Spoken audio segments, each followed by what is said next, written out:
Ration బియ్యం అక్రమ రవాణాపై ఉక్కుపాదం మోపాలని నిర్ణయించారు.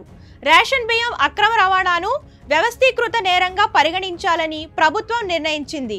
ఇక నుంచి ఎవరైనా పీడీఎస్ బియ్యాన్ని అక్రమంగా తరలిస్తే పీడీ యాక్ట్ నమోదు చేసి కఠిన చర్యలు తీసుకోవాలని నిర్ణయించారు. ఇవాళ సచివాలయంలో పౌర సరఫరా శాఖ మంత్రి నాదెళ్ల మనోహర్ అధ్యక్షతన మంత్రులు అచ్చెన్నాయుడు, సత్యకుమార్ యాదవ్ ఉన్నతాధికారులతో సమీక్ష చేశారు. రేషన్ బియ్యం అక్రమ రవాణా, కాకినాడ పోర్టు వ్యవహారంపై చర్చించారు.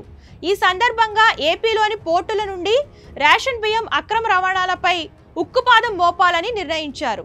రేషన్ బియ్యం అక్రమ రవాణాను వ్యవస్థీకృత నేరంగా పరిగణించాలని కేబినెట్ సమావేశం నిర్ణయించింది.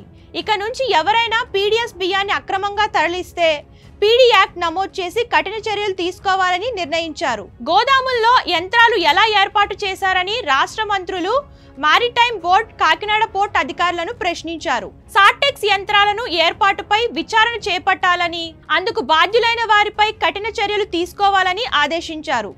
అదేవిధంగా కాకినాడ పోర్ట్ భద్రతకు చీఫ్ సెక్యూరిటీ ఆఫీసర్ను నియమించాలని నిర్ణయించారు. కాకినాడ పోర్ట్ పరిసరాల ప్రాంతాల్లో రవాణా కార్యకలాపాల ఉక్కుపాదం మోపనున్నారు. కాకినాడ పోర్టుకు వెళ్లే లారీల నుండి అక్రమ వసూళ్లపై కఠిన చర్యలు తీసుకోవాలని ఆదేశాలు జారీ చేయనున్నారు.